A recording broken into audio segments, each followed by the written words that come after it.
नमस्कार, Kanchan recipes and क्रिएटिव्हिटीमध्ये तुमचं सर्वांचं खूप खूप स्वागत आहे। मुलांचं स्कूल चालू झालेलं आहे आणि नाश्त्यासाठी मुलांना दररोज काय वेगवेगळं बनवायचं, तर आज मी तुमच्यासाठी घेऊन आलेले एकदम इन्स्टंट रेसिपी, एकदम झटपट होणारे रवा आप्पे।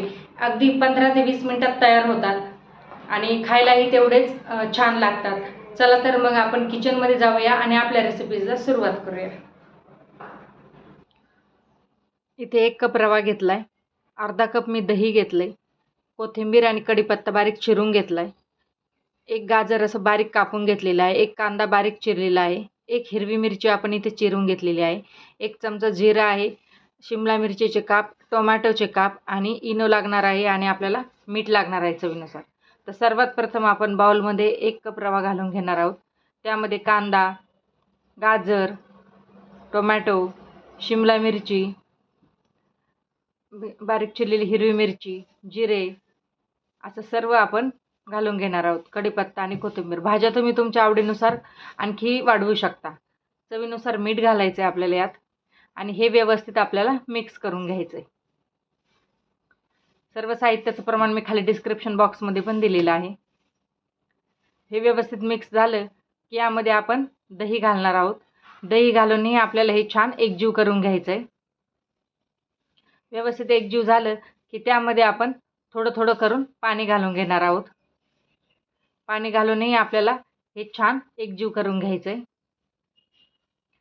लागेल तसंच आपण थोडं थोडं पाणी घालणार आहोत, आणखी थोडंसं पाणी घालणार आहे आणि व्यवस्थित मिक्स करून आपण हे छान असं रवा फुगण्यासाठी ठेवून देणार आहोत। तर 15 मिनिटं आपण हे रेस्ट करण्यासाठी ठेवून देणार आहोत। 15 मिनिटानंतर बघूयात, रवा आपला छान फुललेला आहे। हे व्यवस्थित एकदम मिक्स करून घ्यायचं आहे। छान झालंय, पाहू शकता तुम्ही, आणि घट्टही झालेलं आहे, म्हणजे रव्याने पाणी शोषून घेतलेलं आहे। रवा छान फुललेला आहे।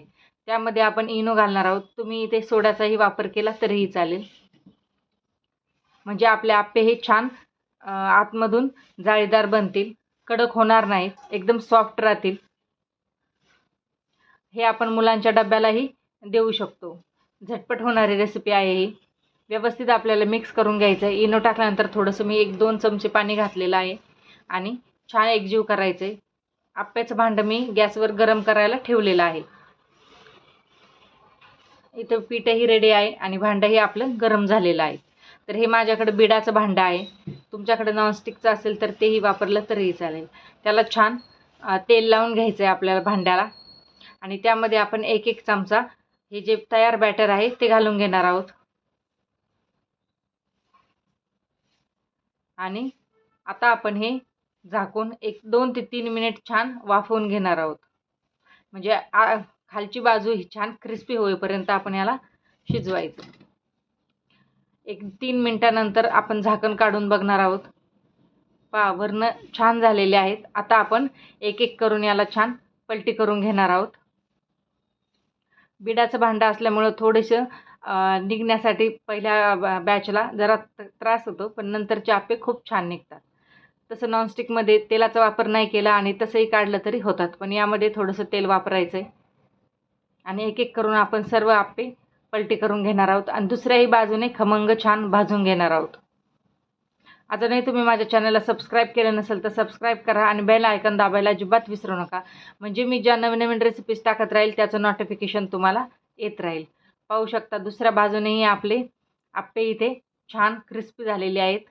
तर सर्व आप्पे मी आता काढून घेणार आहे आणि अशाच प्रकारे आपण राहिलेल्या बॅटरचेही आप्पे तयार करून घेणार आहोत। चला तर आप्पे तयार आहेत, वरून अगदी क्रिस्पी झालेले आहेत आणि आतमधून तेवढेच सॉफ्ट झालेले आहेत। पाहू शकता तुम्ही, एकदम मस्त असे जाळीदार आप्पे तयार झालेत। 1 कप रव्यापासून आपले 25 ते 26 आप्पे आरामात तयार होतात। तुम्ही याबरोबर नारळाची चटणीही करू शकता। इथे मी सॉसच ठेवलेला आहे, पण नारळाच्या चटणीसोबतही खूप छान लागतात हे। तर कधी करताय तुम्ही ही रेसिपी, नक्की ट्राय करा आणि मुलांनाही खाऊ घाला। तर भेटूया परत पुन्हा एकदा अशाच नव्या रेसिपीसहित। तोपर्यंत धन्यवाद। लाईक, शेअर आणि सबस्क्राईब करायला विसरू नका। धन्यवाद।